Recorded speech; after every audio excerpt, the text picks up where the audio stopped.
Hello and welcome to episode 40 of the Ego Chall Podcast, a Call of Duty esports podcast. My name is Preston Byers, and as always, I'm joined by my co-host, Justin Binkowski.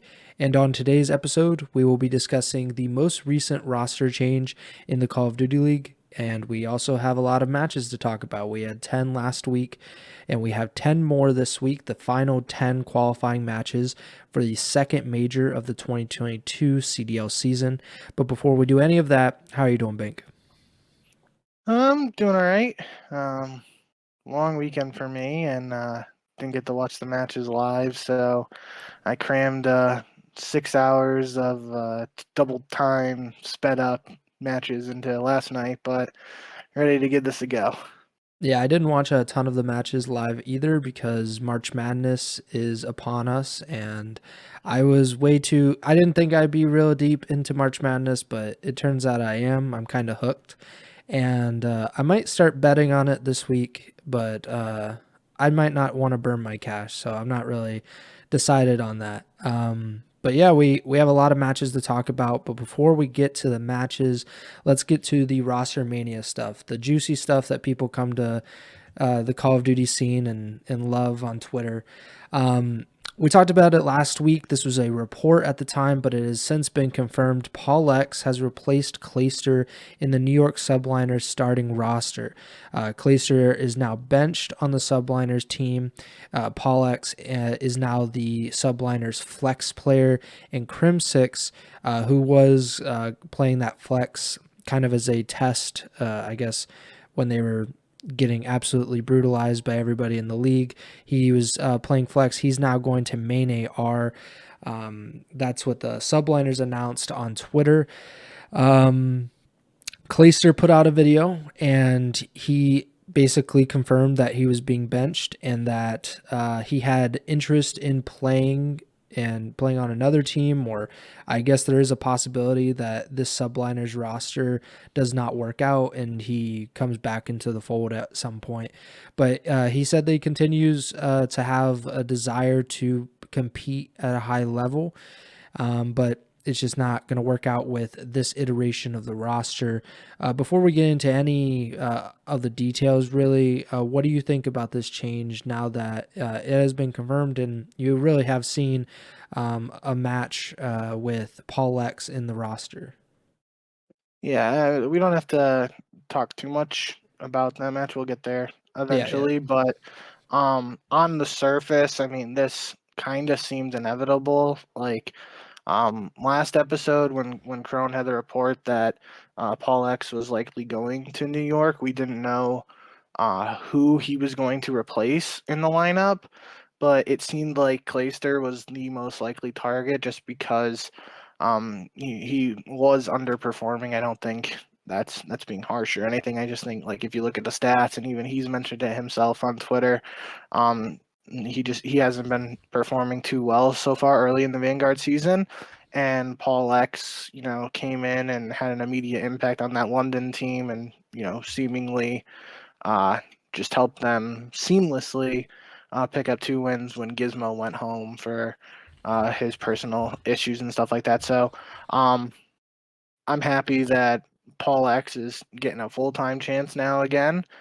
Seemed like, it was a small sample size with London, but seemed like he kind of, cemented himself and proved that he deserves a chance like this to be a starter in the league. And I didn't actually watch Clayster's video, but based on what you said, like, if he's saying he still has the desire to compete, that's the most important thing in my mind. Like, I definitely did not want to see a Clay retirement video if he was being, with him being replaced. Um, so I'm glad to hear that. It sounds like he's going to still be competing and trying to get on another team moving forward. It will, as we've mentioned in multiple episodes at this point, this is just an assumption on my part, but I think it's a pretty safe bet that Clay has a lucrative contract, Mhm. which could cause some issues in terms of other teams wanting to buy him out or acquire him. And I'm not really sure which team would, you know, look to acquire him at this point. But I'm just, for now, obviously it's tough for him to get benched, but we've seen him bounce back multiple times in his career before. Wouldn't be shocked if he does it again. We'll just have to wait and see, if he actually gets a chance again, or if a team is able to make a move, or like you said, if New York ends up flip-flopping again and bringing him back into the fold. Who knows? Yeah, so the video was 6 minutes. You really didn't need to watch the whole video to get an idea of what he was saying. The most important parts, like you touched on, are he doesn't plan on retiring, at least immediately, but he did mention the possibility that it could happen if he doesn't get picked up by a team, because he said what we've all been thinking is, if he doesn't get picked up by a team and he's basically sitting around for a month or a few months, maybe the rest of the season, he said that's basically a death sentence, because that's a long time to go without playing, out of mind, out of sight kind of thing, or out of sight, out of mind kind of thing. So yeah, so there's that. He also mentioned in the video that he had told New York that a 2-person change was necessary after the first major, which the first major, New York got swept in their only match of the tournament, which seems to fit with what Havok said in his twit longer this week. Havok was kind of brought into the situation based on Krone's report. He said that the Subliners had talked to multiple SMG players. I'll quote him. From what I understand, Subliners reached out to multiple SMG players. Havok declined, and they attempted to acquire Hixie from the Toronto Ultra, but nothing happened. From that tweet, just started kind of just like slandering Havok on the timeline, because people were saying how stupid he was to decline an offer from a CDL team, considering he is currently in Challengers with the Texas Nation roster. And he had to come out, I guess he didn't have to, but he did come out with a statement and kind of cleared the air on what went on with the Subliners. He said that he was approached by the Subliners about being a part of a 2-person change. Quote, from what I was told, they didn't have a system, weren't watching VODs, and were yelling at each other in practice, end quote. And he suggested that if he was signed to the Subliners, that he would bring along Kismet, who was formerly on the Paris Legions roster during the inaugural season of the Call of Duty League. And Kismet is also a part of the Texas Nation roster currently with Havok. He wanted to do that to, quote, help teach our system and expedite that process being, winning and hopefully getting out of last place. They didn't go for it, the Subliners, and they ended up bringing in PaulEhx, which there seems to be some minor beef between Havok and Paul, but he said that he would have he probably would have joined the team had Clay been on the team instead of Crimsix, because he doesn't think that he and Crimsix would get along and mesh well in the game. So I think there's a lot of kind of juicy details there, and you can kind of speculate on that, but there seems to be just a disconnect between like what the Subliners wanted. Obviously, Clayster was open to dropping or benching 2 of the current players, not including himself, I'm sure, and I don't think it would have been Hydra, so you probably would have seen Crimsix and Royalty or Crimsix and Neptune get benched, and I mean, it didn't work out that way. It seems that they're going to stick with PaulEhx and just coming in trying to fix things, but I'm not convinced that that's enough to really change this roster. What do you think about this report from Crone that Havok and Hixie were considered, and that Havok essentially turned down New York because he felt that, like, if I'm not going to get what I want out of this, I'm not going to get Kismet on the roster, and I'm not going to have Clayster on the roster, that it's probably not worth it to try to go back up to the CDO. Yeah, I think there's a lot of layers to this, and obviously it sounds like I missed some juicy stuff on the timeline due to bachelor party shenanigans, but I will say to start that I'm not entirely surprised that did Havok say in his tweet longer, like, did he say that he declined? Yeah, he said that he declined So he was kind of skeptical because of PaulEhx, because of their minor beef recently, Oh, he but he like said, confirmed that it was true that yeah, he yeah, he declined, said right? that he Yeah. would Okay. have joined the team if Clayster was a part of the roster.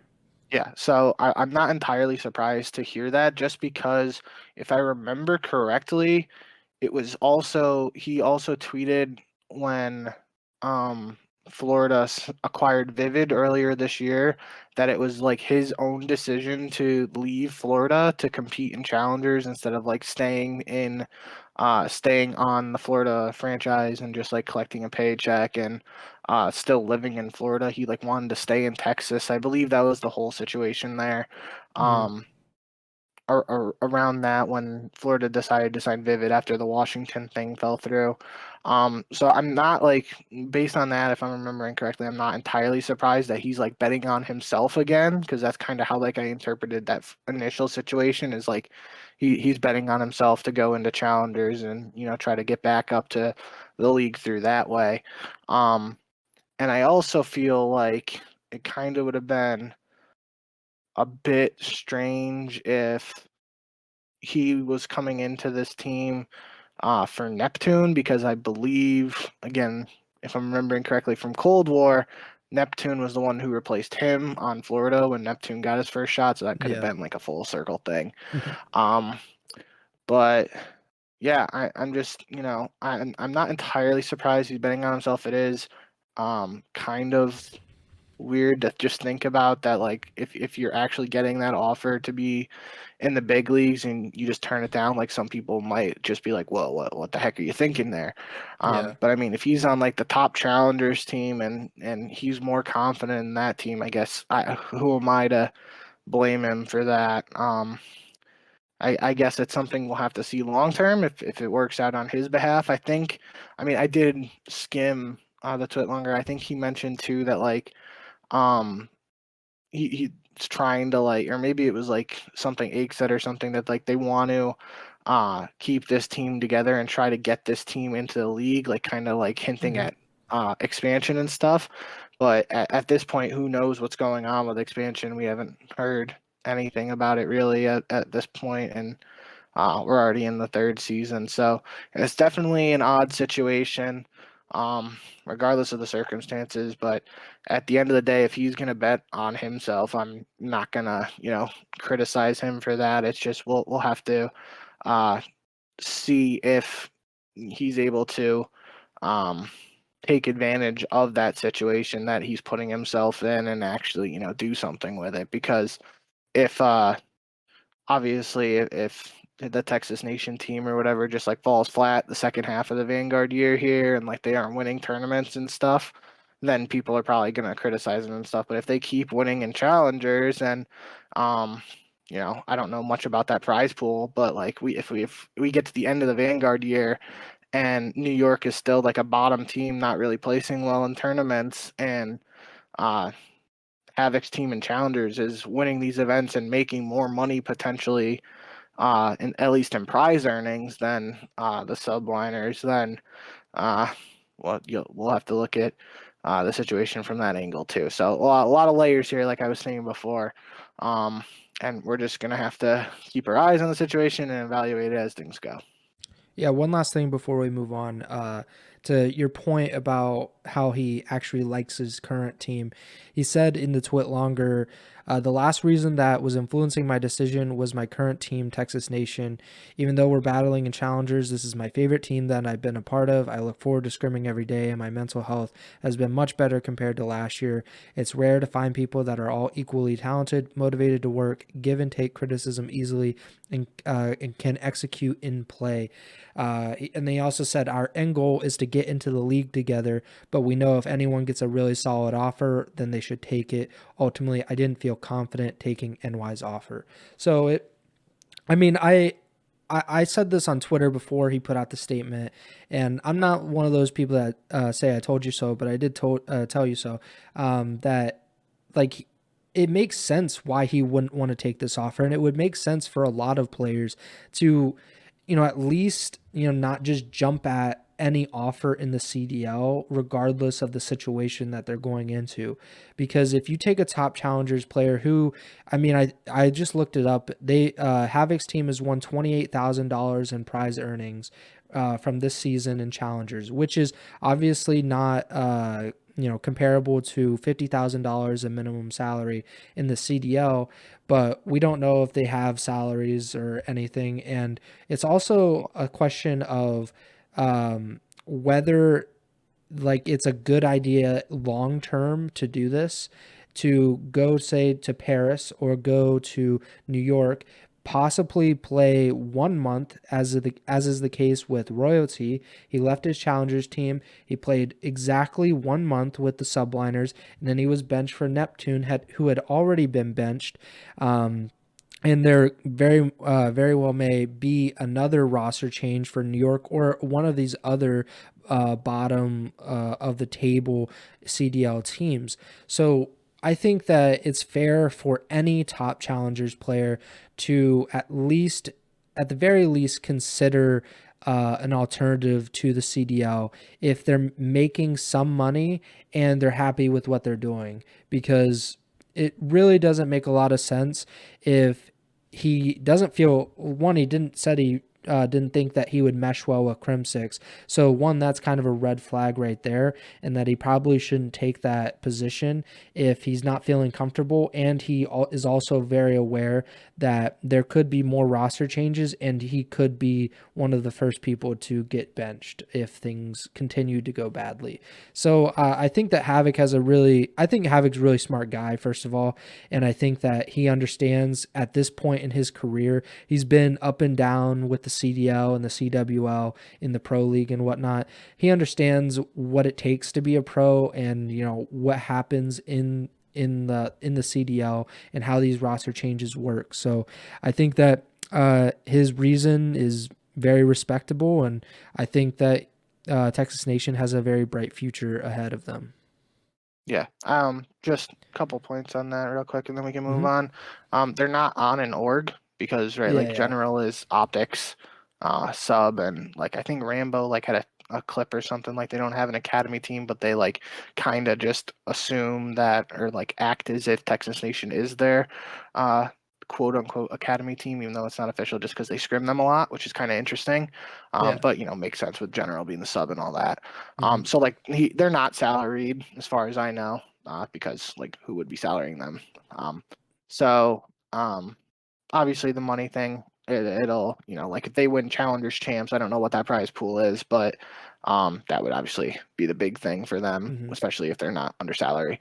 And I liked your point about Royalty too, because now he's in that situation. Who knows, if Havok takes the offer, doesn't work out with New York, they continue to struggle, then he just gets benched, and now his other team is they've moved on, and he's collecting a paycheck, but he's stuck on the bench, and I can't do anything about it. So it's like I said, a lot of layers to the situation. There was something else I was going to say, but now I lost my train of thought. I think you're right, and it's a little different for Havok as compared to I don't really have a good example off the top of my head, but Havok is essentially a known commodity in the Like scene at this point. Fire would be a good example of a guy getting his chance as an unknown guy, and then eventually or rather quickly being put on the bench and or released in his case. But I was trying to say if Havok is getting an offer from New York, it's different than some lesser known player yeah. a rookie or something who would be in a position where they haven't been in the CDL before, and they get that offer. I'll use Capsule as an example. Obviously, Hmm. I don't know if this is the situation at all with Boston, just because when we were talking about that move and stuff, he had played with Dens Yeah. in challengers before and stuff, so there was some connection before. But we'll just use Capsule for the sake as of the example in here. Nobody knew much about Capsule coming into this year. And he just kind of started playing well. Coincidentally, he was playing with Havok in that first Challengers Cup of this year. But anyways, if New York is in this position and Capsule's just absolutely frying in challengers and he hasn't had a shot yet in the CDL, and New York hits him up like, hey, we're looking to make a change. Would you want to join the team? Capsule in a position where he isn't, theoretically in the CDL yet, might be like, oh, hell yeah, I want to get my shot. Like, this Yeah. is my big break. Havok isn't, Havok is been in the scene long enough. It's not like he's just a rookie player. I would consider him a veteran, and not like a Yeah, veteran like when definitely. people say Mac is a veteran. He's Yeah. like actually a veteran. So like it's different position for Havok in my eyes, where if like you said, and he said in his tweet longer, he's happy with his team, really likes it, and all that stuff. Not going to criticize him for his decision. I hope it works out for him. If it doesn't, then maybe we'll have something to look at. Yeah, I totally agree with you. I think if it was like Mohawk or Pro Loot or something, like getting their chance at the big leagues, yeah, like I would encourage them to take it, or like to more seriously consider that option than Havok seemingly did. But that's also because Havok's next chance could be his last chance at the CDL, because the reputation part of Call of Duty is a very real thing. And if you get on another CDL team, Havok had a pretty long run relative to a lot of other current challengers players. He had a pretty good run in the CDL with Florida, and if he gets on New York or he gets on Paris and they spend a month or two with him and then they drop him or they bench him, like that could taint his, like kind of tank his stock a little bit in the eyes of other players who might be looking at another player when the next roster mania phase comes around. So I do think that Havok's situation is unique, and he's one of the only people in challengers right now who has been at the very top of the CDL and formerly the CWL, to the point where he could kind of decide that. And maybe I don't want to do that. Maybe I'll wait around and see if somebody will drop their entire roster to fit Texas Nation on there and try to do something, or preferably get some expansion in the off season so we get to 16, 20 teams or whatever.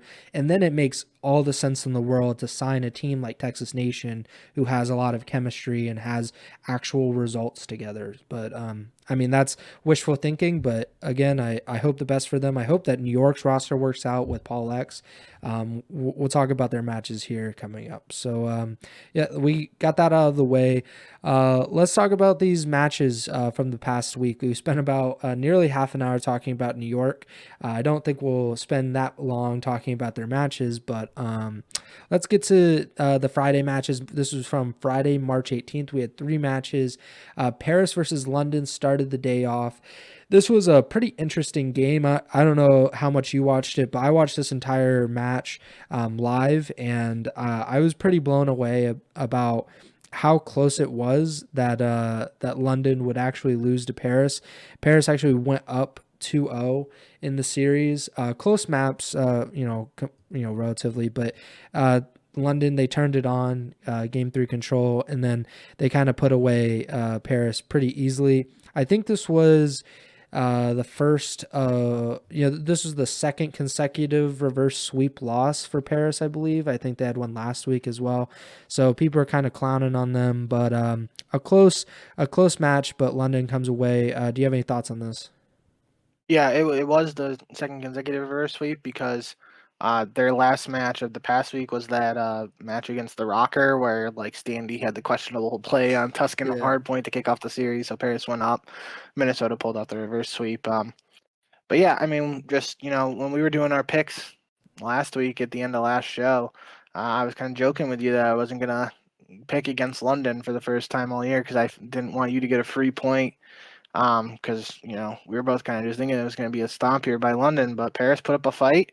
Close 3-point game to start game 1. Then Nasty did have a technical one. I think they were calling it a 1v3, but I'm pretty sure he got like the first kill as his third teammate went down. So I think it's a 1v4, but 1v4, 1v3, Nasty had a pretty impressive clutch in game 2, but Paris were able to take that one as well. And then from there, London responded winning the next 3 maps to get the reverse sweep. This was Gizmo's return, obviously. We're just talking about PaulEhx playing in those first matches in place of him because of his personal issues and him going homeless up. But now Gizmo's back. So maybe that had something to do with the early losses to start this series, just like getting back into the groove. I don't really know, but don't think it played too much of a factor because then they take the last 3 maps. They won 2 offenses on Gavutu control, and they took that one 3-0, so that's always impressive. And then the Tuscan Hardpoint was 250 to 212, and a Bokage Search was 6-3. So I guess, the result with London winning is what we expected, but probably neither of us were expecting a 3-2 or London needing to reverse sweep. So obviously, Paris probably, back-to-back reverse sweeps isn't what they want. They would have liked to close out those 2 matches, but it's a sign of an improvement, I guess, in my eyes, because they're losing, but they're not getting 3-0'd, I guess. So you can take that with a grain of salt.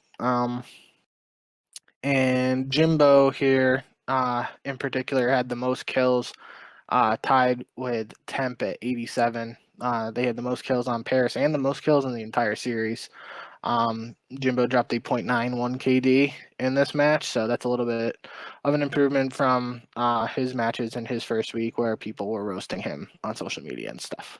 Yeah, I didn't see too many roasts on social media this week, but next match of the week, we had Seattle versus OpTic.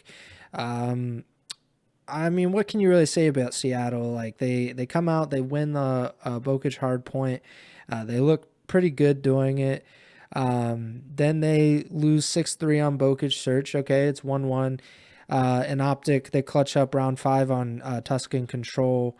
And then clutch up on Tuscan Hardpoint to end the series. A pretty hard loss for Seattle considering how close most of these maps were, and they just weren't able to like pull out any of the maps that they really needed to. I don't know, like we don't really need to get into like breaking down the series all that much, but like where does Seattle go from here in the fact that like it's not a bad thing to lose to OpTic because OpTic is the best team in the game right now. But I guess we could wait to talk about their LAG series, but like it feels like this roster may be running its course. I don't know if I agree with that. I mean, they've certainly had their struggles, but I've talked about it a couple times, I feel like, on the podcast at this point, where although they had their hot start to the season and stuff, I don't think this team was designed with like a win now mentality. Like there's literally, Sib and Pred getting their first shots in the pro league, and then Mac. This is only his 3rd year, and it was only a half year in Modern Warfare, so it's like 2.5 years. So it's a young team. Maybe they make a move, but like then who are you moving on from? Because I feel like accuracy is kind of there as the leader. So like if you move him, there could be a weird thing where you have like 4 young guys, or if they go for another AR who's a veteran. I don't know if that's really much of a change.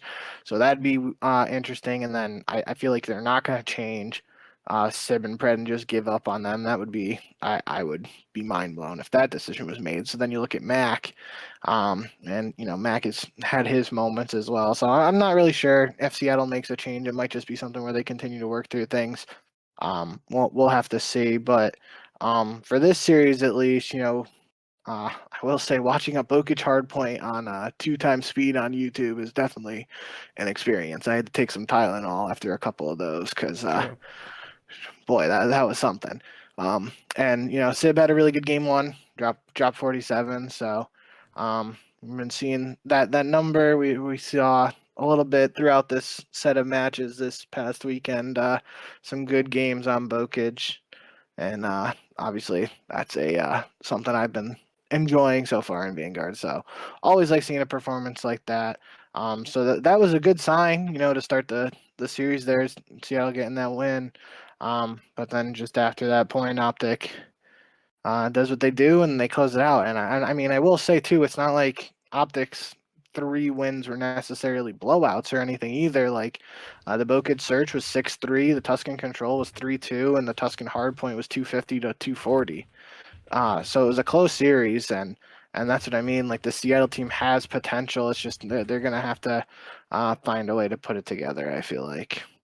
Yeah, it's a And difficult situation for sure with Seattle because, like you said, they're a relatively young roster. Even Mac, who, you know, you have a problem with calling him a veteran, but you know he is a young guy. Like I think he's like 21 or whatever. So it's like he's a young dude, and Sib and Pred are obviously rookies to the CDL. Accuracy's a veteran, but it's kind of hard.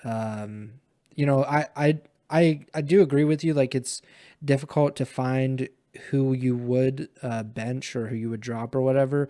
And one person roster changes are not always the most successful because I think you still have like a lot of the lingering effects of that past roster. Even with New York, we might see that they have a lot of the same issues. Even with PaulEhx replacing Clayster, it's not like a perfect solution for many rosters to just swap out one player and put in another. I mean, if you look at the stats from this series too, in particular, like Dashy was the only player who went positive uh, on OpTic. He had a 1.14, Scump had a 0.97, Illy had a 0.89, and Shotzi had a 0.94. So, like, you look at the other hand, Sib, accuracy, and Pred all had over 1 KD. Max struggled individually, but, like, looking at these slaying numbers, you're probably a little surprised that OpTic wins 3-1. Maybe, like, you see a team, like, get outslayed like that, and you see, like, a 2-3-5 win maybe, but, this was only a 4-game series. Uh, and actually, that's kind of impressive too. Sib dropped 116 kills in only 4 maps. Yeah. Pred had 109, Shotzi had 106, and Scump had 100. So this was probably just thinking back on it now, this is just a kind of a weird series. Yeah. And a close one, looking at the scores and stuff like that. And obviously Seattle gets a map win. So well, we can talk a little bit more about Seattle down the road, but I guess for now, OpTic gets this win. They keep on chugging along. Well, the weirdest thing about this series is Bokic Hardpoint because, like, it was a 43-point game, so it's realistically just a one hill game, and like if you look at the KDs of OpTic, Scump went 29 and 44, and Shotzi went 28 and 41, and Illy went 25 and 39. So these guys are like point 0.6 KDs, and like Dashy, he's the slayer of the group, and like gonna he's gonna be the guy to get a positive KD usually. But like the fact that it was even that close, to be honest, with how different all of these kills were, it's kind of like the reverse OpTic. OpTic would usually like have like a hard time winning this. Florida would have an impossible time trying to win this with Seattle's differential. So it's a weird map, but Bokage is a weird map in general, so it's not too out of the ordinary. Let's talk about Minnesota Boston. So you went with Boston for your prediction. I went with Minnesota, and I believe I said that I was, very. I was expecting Minnesota to absolutely disappoint me, and they did. They got swept by Boston. It wasn't even close on map one. Zenny was absolutely cooking the rocker. He went 25 and 7 for a 3.57 KD, and Capsidal had a 24 and 16 performance, and it was a 124-point win for Boston.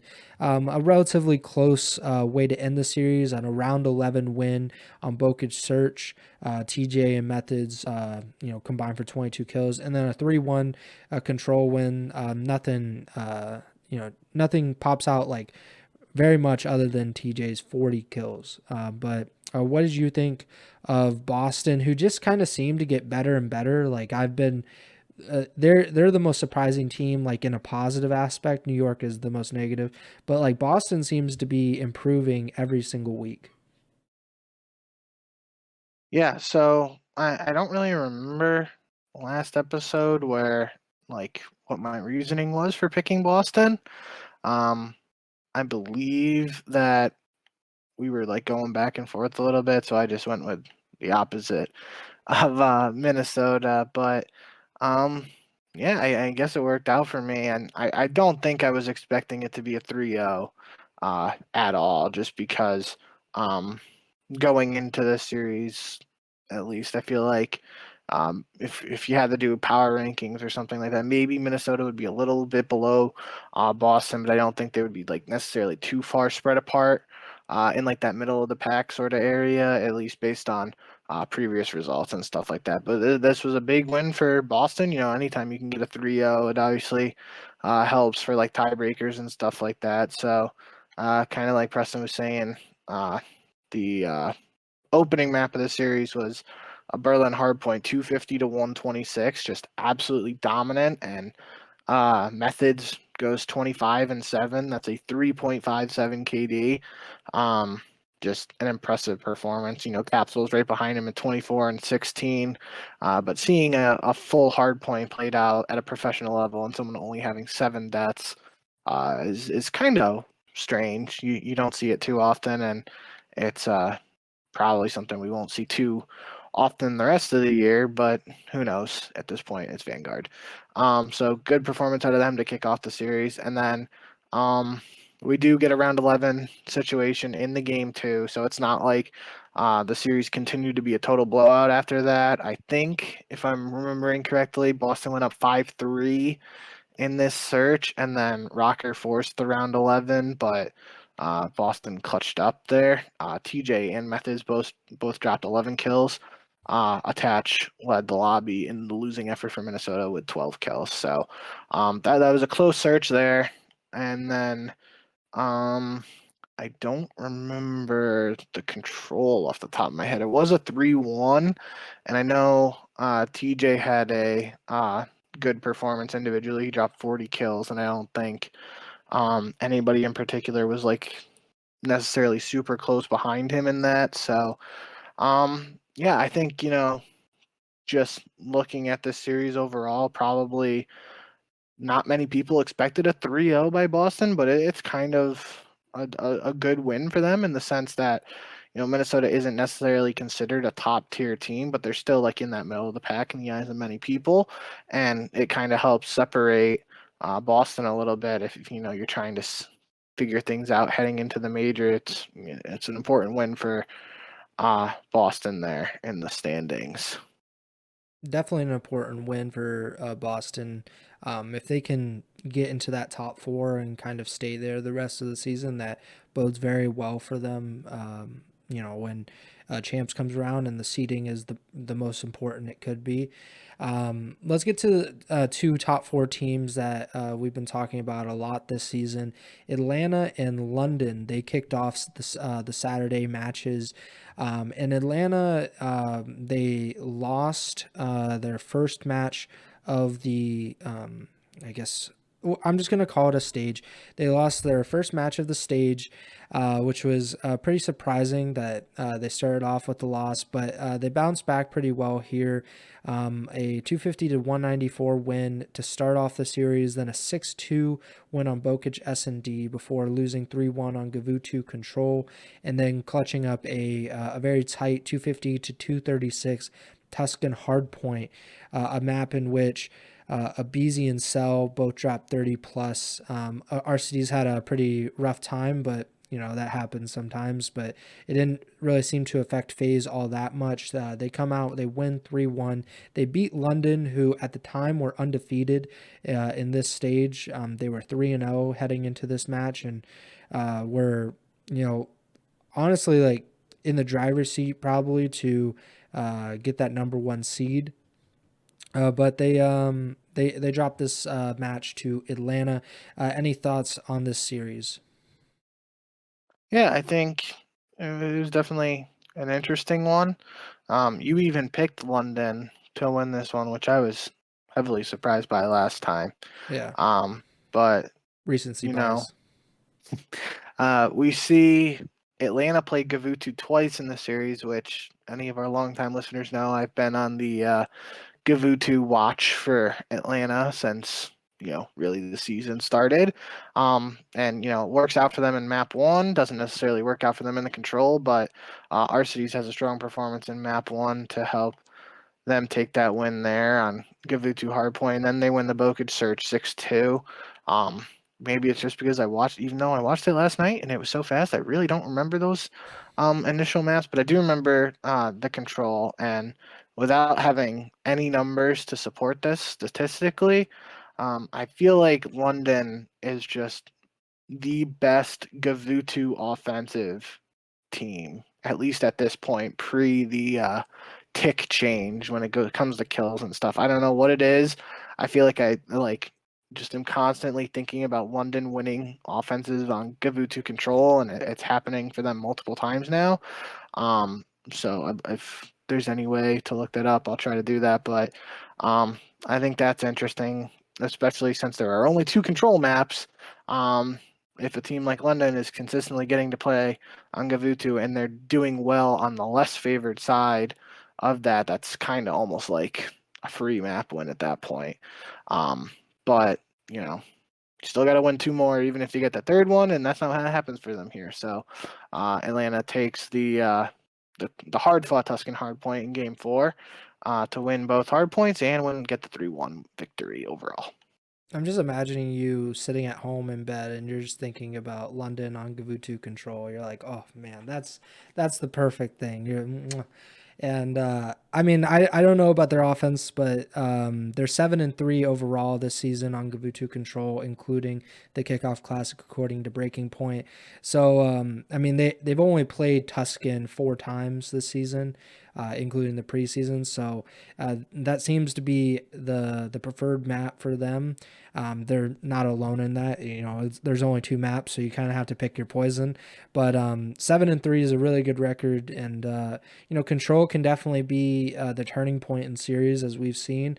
Even if you lose the first 2 maps, that control can really swing things into your favor, or at least even out the momentum and help you get into that that second hard point, the 4th map of the series. So London, I mean, all around they're a very good team. But FaZe is also a very good team. So I that was the series that I was most looking forward to this weekend, because it's very rare that FaZe is kind of not trending downward, but we don't really know what to make of them after that loss and after kind of seeing them vulnerable in a sense at the major. In London, they were red hot coming into this with 3 straight match wins, even without Gizmo in the roster. So that's something to keep in mind, and maybe we'll get to see another rematch in the major. That would be pretty awesome. Next match of the weekend was New York versus Paris. So this was PaulEx's debut for the New York Subliners. He had previously went 2-0 with the London Royal Ravens as a stand-in for Gizmo last week. But this was his first match, and in his very first map, he's able to break the streak. He's able to help the Subliners win their first hard point of the regular season. Just a kind of a ridiculous thing to think about, that where I would say like 2 months or nearly 2 months into the season, and New York had yet to win a single hard point. They win 250 to 180 on Bokage, so Bokage is their thing, I guess. I mean, it would make sense if you were to lose all of like the first 15 hardpoint maps this season to be like, all right, Bokage is the one we'll break our streak on, like the most chaotic and like the map that everyone seems to hate.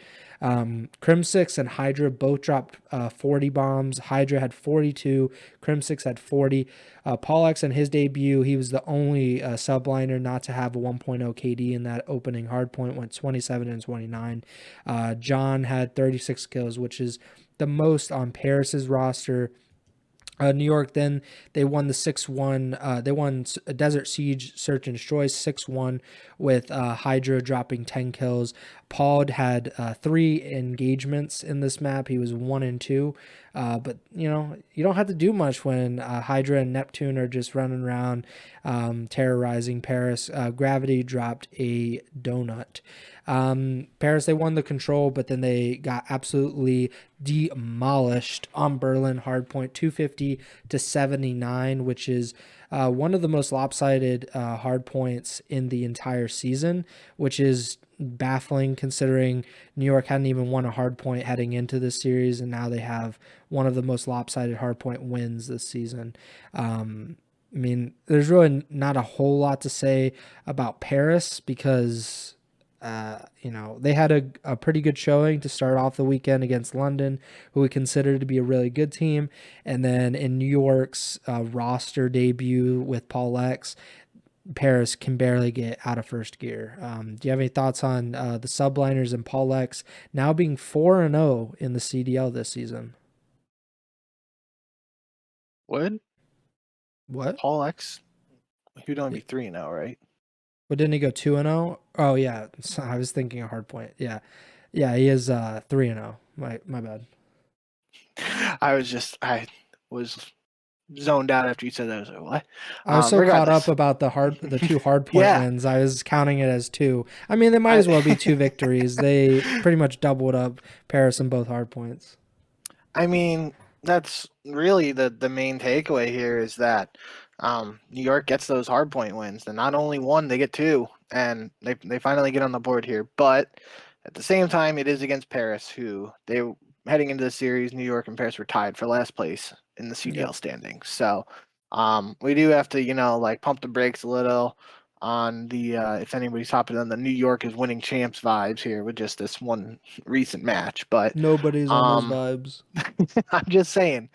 I think at the end of the day, the most impressive thing to me about the series, despite the lopsided scores and in the hard points or even in the Desert Siege search, is that New York gets this win with PaulEhx being the only player with a negative KD, and technically, individually speaking, from a statistical perspective, he had the worst performance on New York, and it didn't matter. He was still able to help New York get a much-needed win overall, and that's we saw with London. I don't think he had a great individual series. I don't remember the stats in the first one, but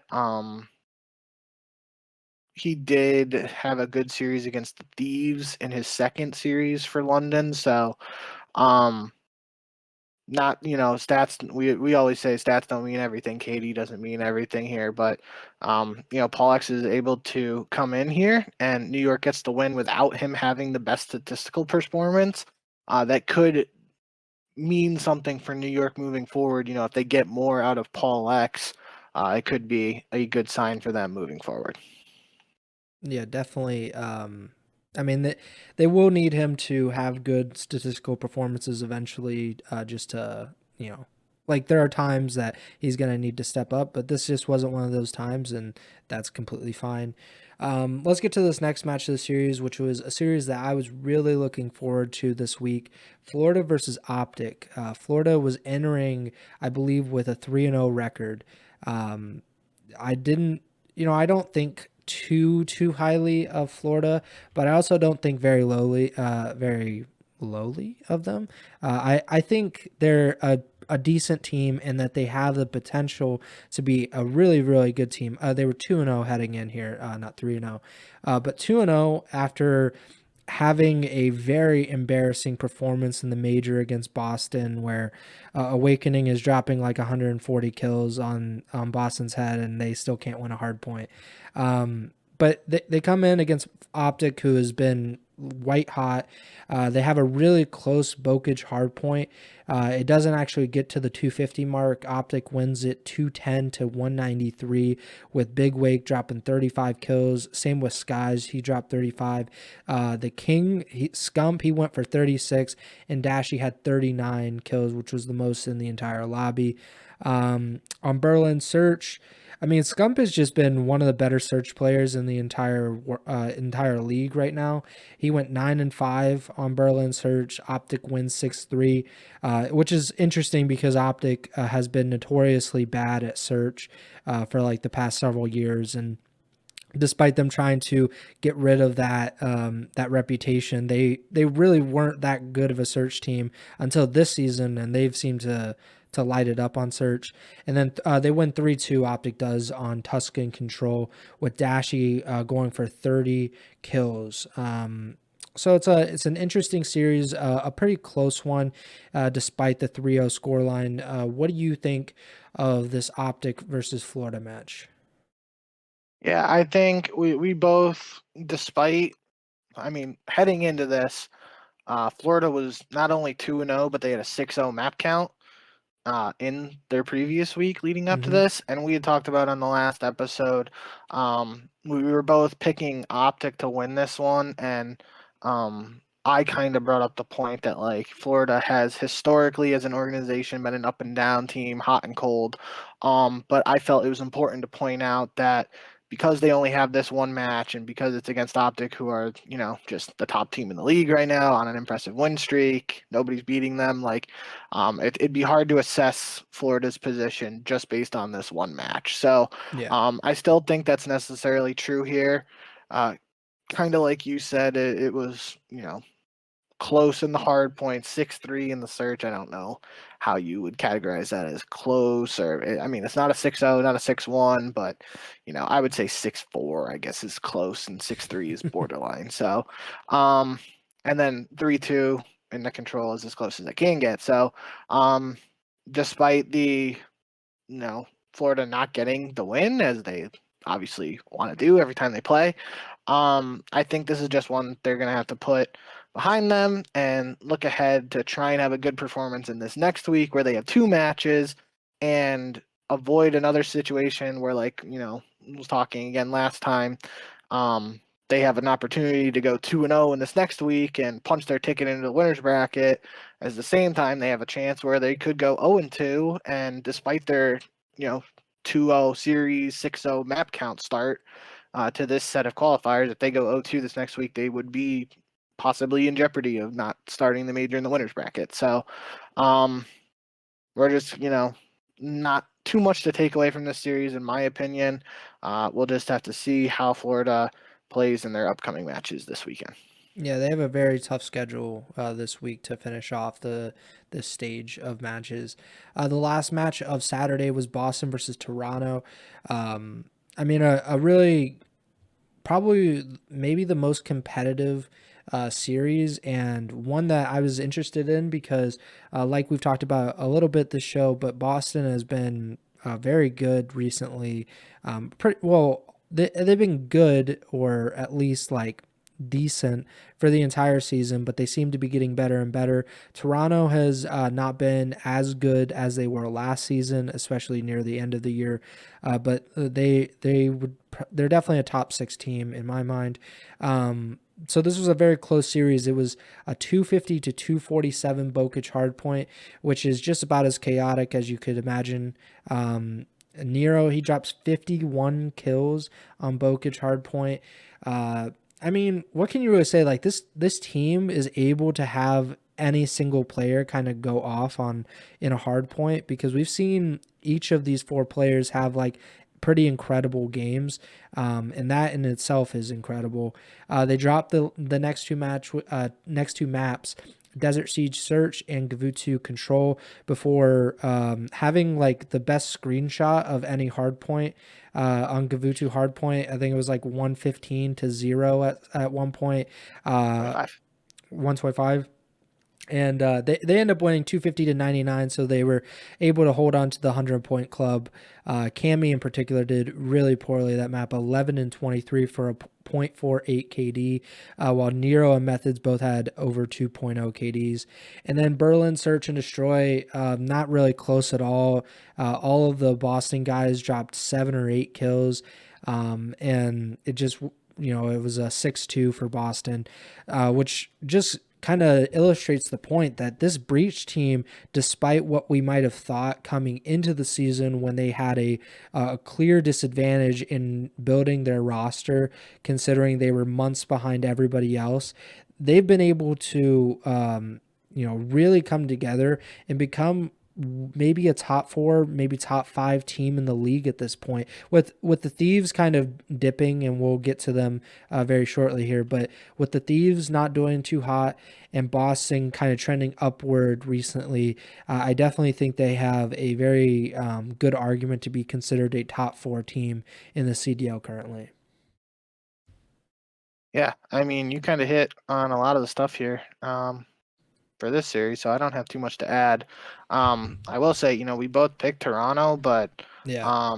we did see this was the losers bracket match at the major, right? That Toronto was the team that knocked um, Boston out, if I remember correctly. I will look. Um, I think you are correct, though. yeah, which means if it was, that was during Toronto's streak where they weren't winning hard points. Mm-hmm. And that also means that the series was kind of a mirror, maybe not in the scores, but it would have meant Boston won both hard points, and then Toronto won 2-3-5. But then just in this time, Zinni exacts his revenge and he gets that game 5 win. And Toronto doesn't win a hard point again here, and they are able to close out the 2-3-5 victory. So, yeah, and I will say I'm pretty sure Nero's 51 in map 1 is the most we've seen on an individual map other than Capsidal, which means that we've had 250 bombs this year in Hardpoint, both on Bokage and both by the rookies on Boston, which is kind of a cool stat. Yeah, so that Toronto versus Boston series from the major, it was the losers bracket round 3 match. Toronto wins 3-2. Boston, they win Gavutu hardpoint and Berlin hardpoint. And Toronto, they win 6-5 on Berlin search, 3-1 on Gavutu control, and then 6-4 on Tuscan search and destroy.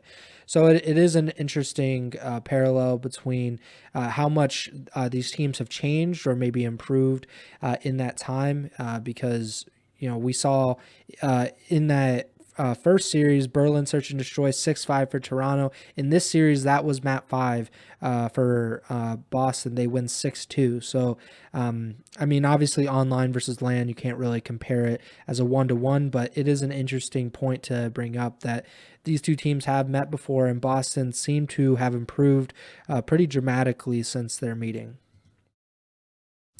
Let's go to the last 3 matches. I know we're closing in on an hour, so we'll try to, go through this quickly. Seattle versus LAG. We talked about Seattle in that OpTic match. They don't really fare too well against LAG, which is much more surprising considering LAG has not been too consistent to this point. LAG, they win this series 3-1, only dropping that opening hard point 250 to 152 on Tuscan, which is it was on Bokage that Seattle won the first hard point of that OpTic series, but for them to again open the series with a hard point win and then lose the next 3 maps, which is kind of concerning a little bit, and it's a little more concerning that it's against LAG and not OpTic, obviously, because OpTic is incredible and LAG is not all the time. So Seattle, they dropped this 3-1. Any thoughts on this match? Yeah, I think you bring up the good point there. It's similar to the OpTic series in the sense they come out strong, but then lose 3 straight after that. Again, we see like decent slaying numbers, but at the end of the day, looking at the stats doesn't mean everything. And LAG actually walk away with the win. So we were split on this one in the predictions. You went with your boys on LAG, and I guess I was on Seattle for this for whatever reason. And LAG are able to get the win. And it is kind of strange. We didn't talk about it too much the last Seattle match because it was against OpTic, and I don't think it really mattered. But Seattle was coming off that win against Atlanta. That was kind of surprising. Mm-hmm. And now that they went 0-2 this week, they are sitting at 1-3, I believe, or they're 1-3 in this qualifiers, which means their only victory is against FaZe, which is kind of a weird thing to think about. And If they hadn't pulled off that upset, they'd be 0-4 right now. So I don't know. I guess it goes back to what we were talking about earlier with Seattle, just inconsistent, and I don't really know what the solution is, and um, I'm not sure a roster change is the answer, but we're I guess we'll see what Seattle does at the end of the day. Well, you want to talk about inconsistent. I have a team for you. They are called the Los Angeles Thieves. They are now 0-3 in this stage of qualifying matches after losing to the Minnesota Rocker, who coming into this match were 1-2. It was a very close series, all things considered, barring like the search and destroys. But it goes to 5 games, a 250-246 win for the Thieves on Berlin Hardpoint, which is then followed up by a 6-2 win for the Thieves on Tuscan Search. So you're thinking, oh man, like they're kind of bouncing back from their rough week, which they attributed to bad practice. And then they lose 3-2 on Gavutu Control, 250-221 on Bokich Hardpoint, and then they get stomped on Bokich Search and Destroy 6-1. This is I'm not going to do the roster change route for the Thieves because this is a very good roster. And I think that they have the ability to get back to where they were, but it is really, really surprising that they're at this point and they're going into the final week of qualifying matches and they still haven't won a match. And I don't think that they've had if I'm not mistaken, I don't think that they've had, so like this Minnesota match would have been good to win. I don't expect them to beat OpTic, and they didn't, and I wasn't really expecting them to beat London, but they got swept in that series, which was surprising. They just have, they have the ability to get to a 2-3 record, and I think it's very doable. But again, it's really surprising that they're even at this point right now. Yeah, I agree with you. I think this was, especially with that start, and I will say, heading into that London series, that would have been PaulEx's first match, and Yeah.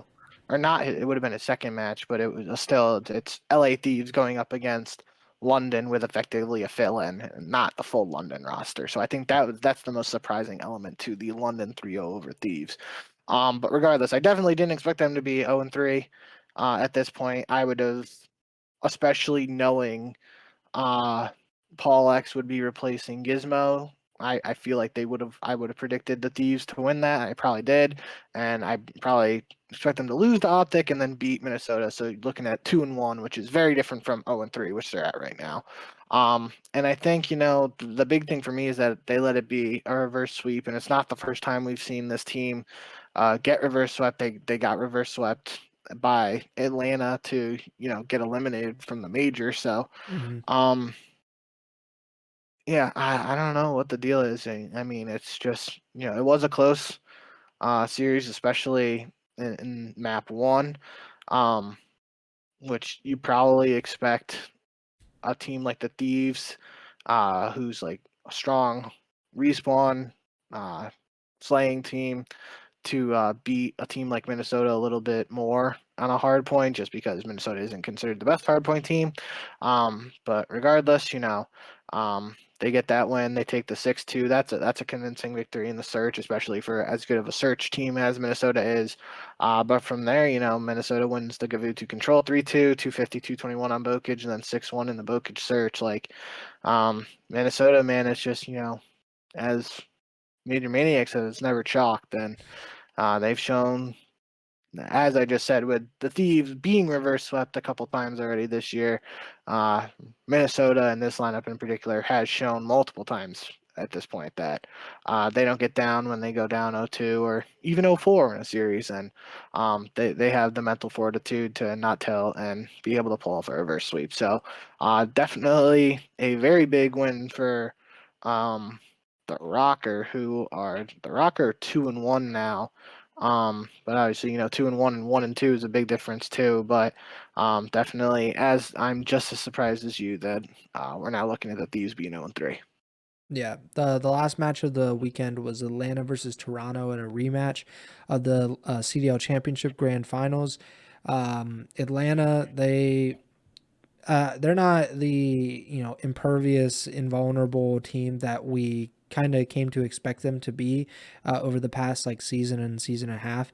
But they do come out with a win. They win 3-2.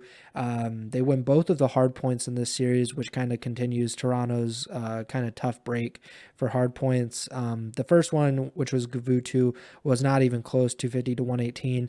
Toronto, they nearly won Tuscan hard point, which would have ended the series. But Atlanta's able to clutch up. They win it by 11 points behind RC's 32 kills. Simp also drops 30 on that map. And then Berlin, Search, Simp, and RC's combined for 19 kills. Cammy and Kleenex have 4 combined kills between them. So not a great showing on the last search, but I think this is a pretty good result if you're into moral victories for Toronto. Like the hard point's still not there, but the fact that they can beat Atlanta on Search and Destroy, they beat them on Control. I mean, the hard point is really just the thing that they have to clean up, but obviously that's not a very easy thing to do. Do you have any thoughts on this before we get into our predictions? Yeah, I think that's the big thing for me, as we talked about last week. Now Toronto is 1-2, which means they only played one match last week, and that match was against Minnesota, and Toronto won both hard points in that match. And I just remember saying, like, obviously that was following their 0-7 or whatever it was at the major, their winless performance in hardpoint at the major. And, they come back into these qualifiers and they get those wins against Minnesota. But I said, Minnesota isn't considered the strongest hardpoint team. So we got to sit back and see how they perform against some other teams in the mode. Well, they play Boston and FaZe this week, and they go 0-4 in hardpoint again. So, like you said, still some things for Toronto to work out in that mode in particular. But this was a strong series from Simp in particular, went 110 and 77. 110 might be the most kills we've seen from Simp in a series. I don't know. Obviously there was the grand finals with more maps, but I feel like he didn't have that many kills in that series, so I don't know for sure. But regardless, in a firing on all cylinders Simp is always a scary sight. So for Atlanta fans hoping for a rebound performance at the upcoming major, that's good to see from them. But they probably, Atlanta fans probably were hoping for more than or better than a 3-2 win, especially, with Toronto winning the game 2 and the Control. That means Atlanta had to come back from down 2-1, but end of the day, they get the win, and now they are sitting at 2-1 in these qualifiers as you have the standings up on screen. Yeah, the standings are up on the screen. If you want to see the video, go to Spotify, YouTube, or watch the live show at twitch.tv/Ego Chall Podcast. There are 2 teams tied for first place heading into the final week of qualifying matches. The Boston Breach and OpTic Texas are tied at 3-0 in matches and 9-3 in map count. London also has the same number of CDL points as OpTic and Boston, but they also have 1 loss to their record. Florida and the Los Angeles Gorillas, Atlanta FaZe, and Minnesota Rocker are all at 2-1 and have 20 CDL points between them. The only difference is map count currently. Toronto, they sit at 1-2 along with the New York Subliners. The Seattle Surge have 10 CDL points as well, but they are 1-3 with only 1 remaining match left in this stage of qualifying matches. And like we said, the Thieves 0-3, 0 CDL points. They are currently 11th.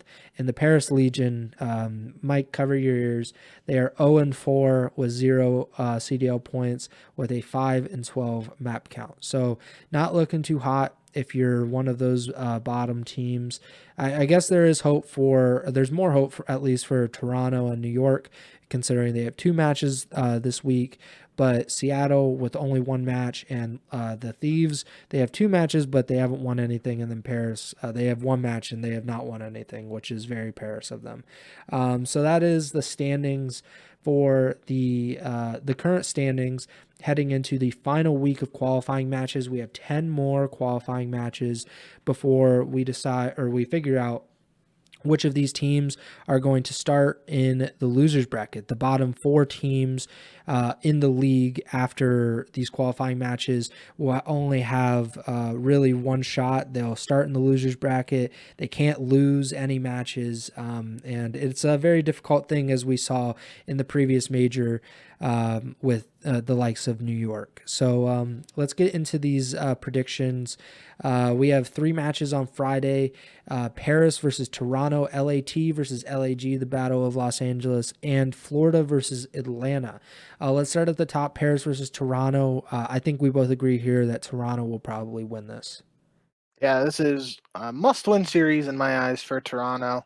Um, and I will especially be looking to keep an eye on how they perform in a hard point against, a bottom of the standings teams like Paris.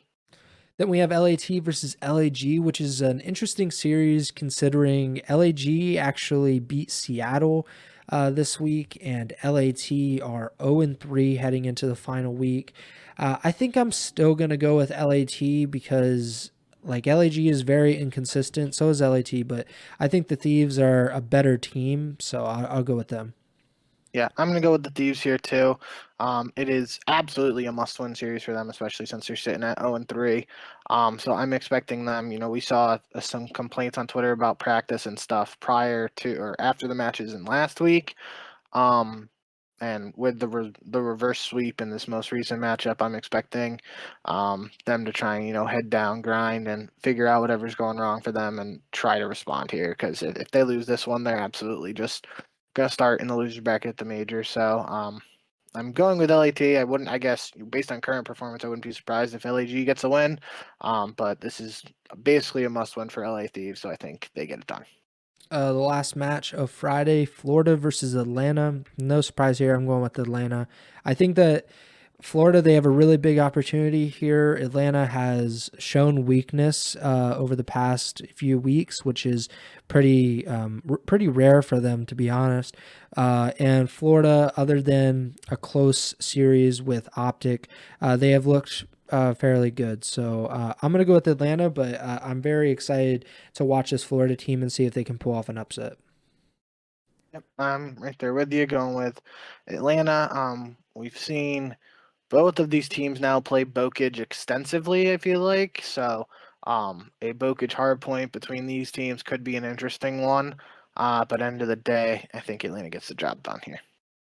Saturday, March 26th, we have 4 matches.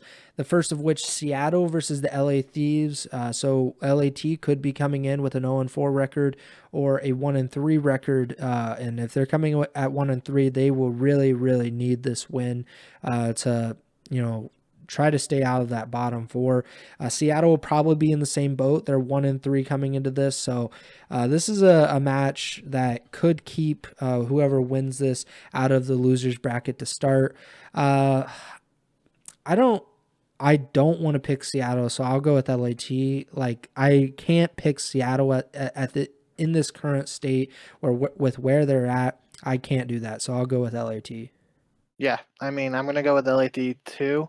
Um, I think, like you said, especially if LA Thieves get the win against LAG, both teams here are 1-3, and then, like you said, they're good looking for that second win to have a shot at like a tiebreaker or something to avoid the losers bracket start. So it'll be a big match.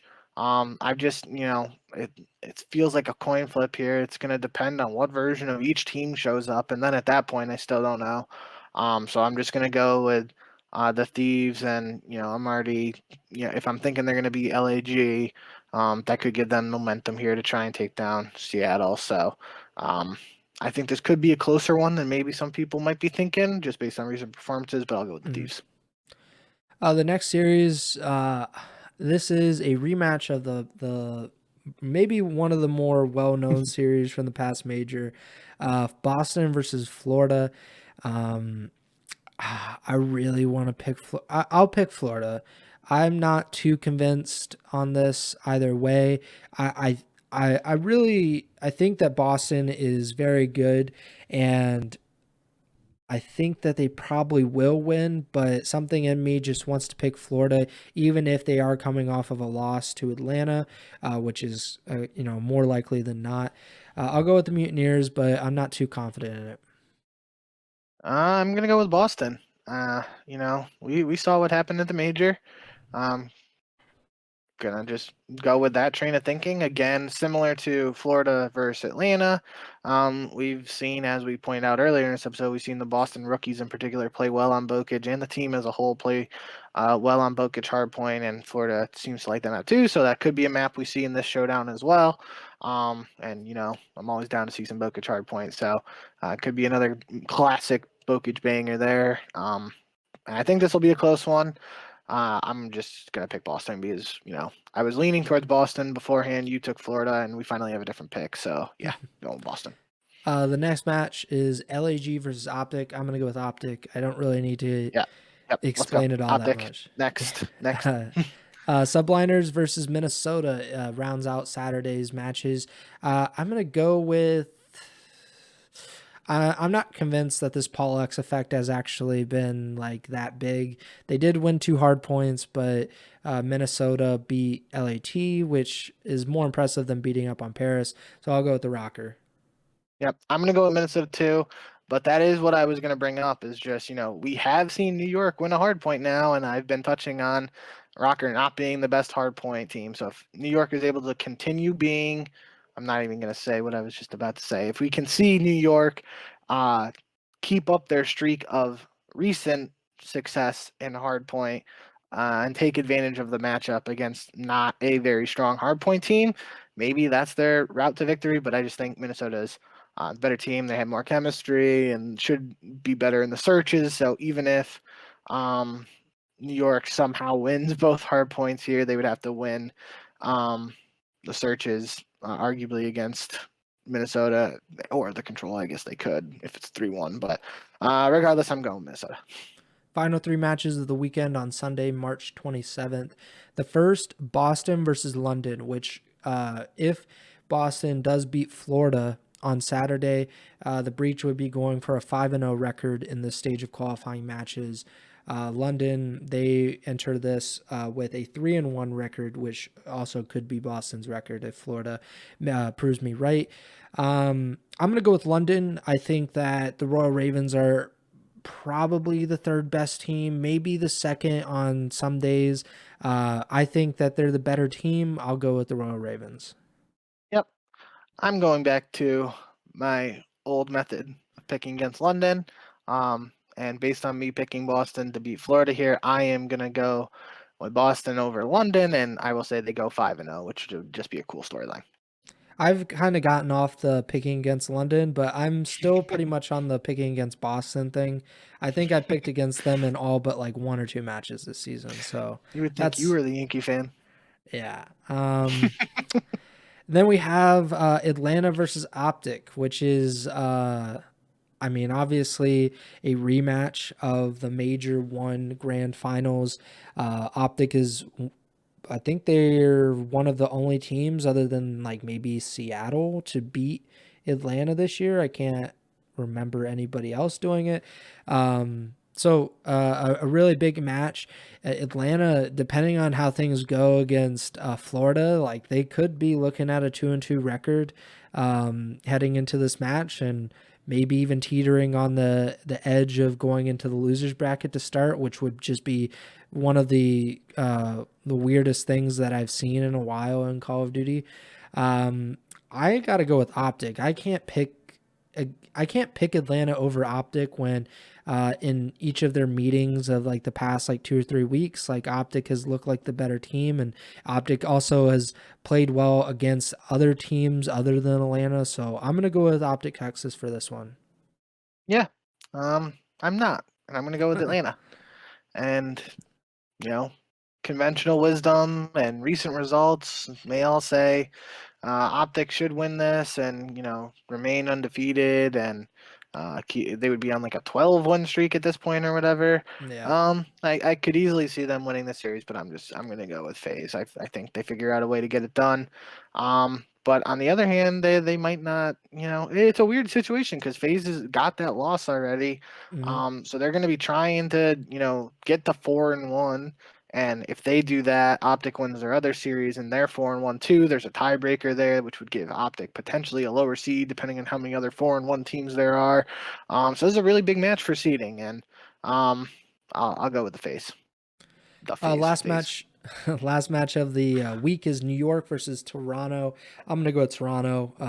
No reason to pick New York against the Ultra, even if like both of these teams really suck at hardpoint. So maybe Ah, that maybe it's like whoever just scores like 200 points on hardpoint will win. But I tend to think that Toronto is a better team overall.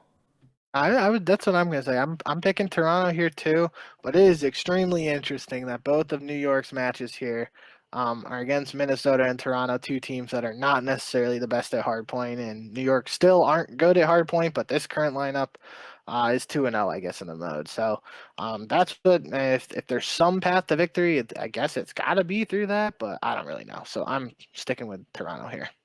That does it for us. Before we get out of here, let me say that our prediction records right now. So you went 7-3 last week. I went 5-5 because I was too much on the recency bias. So you're 42-26 overall.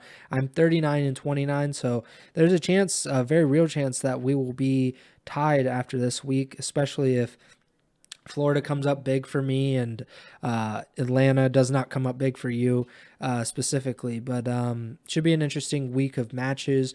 Make sure to subscribe or follow the Ego Chall Podcast feed wherever you're listening or watching on. We're on Apple Podcasts, Google Podcasts, Spotify, YouTube, etc. Also, leave us a good rating. I believe you can leave ratings on Spotify now. You also should do it on Apple Podcasts. That really helps us out. And leave us your feedback if you want to leave it with your rating, or if you want to tweet us. You can tweet us at jbink with 2Ks, at Pres Byers, or at Ego Chall Podcast. We're really open to criticism. Just try to be kind of nice about it. But I want to know what you guys think of the show, what we could be doing better or differently to better suit your needs as a Call of Duty esports fan. So make sure to give us your feedback wherever you want to. Our next live show is scheduled for Tuesday, March 29th, as far as I know, for 8 p.m. Eastern Time. And we do the live shows at twitch.tv/Ego Chall Podcast. If you can't catch the live show for whatever reason, the podcast and the video podcast and everything will be up Wednesday morning. It wasn't this past week because YouTube and Anchor, which is what we use to publish our podcast, was being incredibly stupid and very hard to work with. But usually the podcast is uploaded very early on Wednesday mornings. So hopefully that'll be the case this week and every other week. But yeah, that does it for me. Just make sure to follow everything and support us in everything that we do, no matter if we do things right or wrong. So that's my lasting thoughts. Take it away, Bink. Yep, you hit the nail on the head. Thank you guys, as always, for the support. I will say, kind of like Preston was touching on with the next show on next Tuesday, will be a little different than the last time these qualifiers ended because we had a week off between the last set of online qualifiers and the OpTic Texas major, but this time we're going straight from this weekend's matches into the Minnesota major without any time off. So next week's show could be a bit of a longer one because we're going to have to talk about the results from this weekend, and then we're going to have to just give our predictions immediately for the major. So could be a longer episode next week, but obviously should be an exciting one because we'll be that much closer to another LAN event, and LAN is always fun. So that'll do it for me. Thank you guys as always, and remember to send the chow.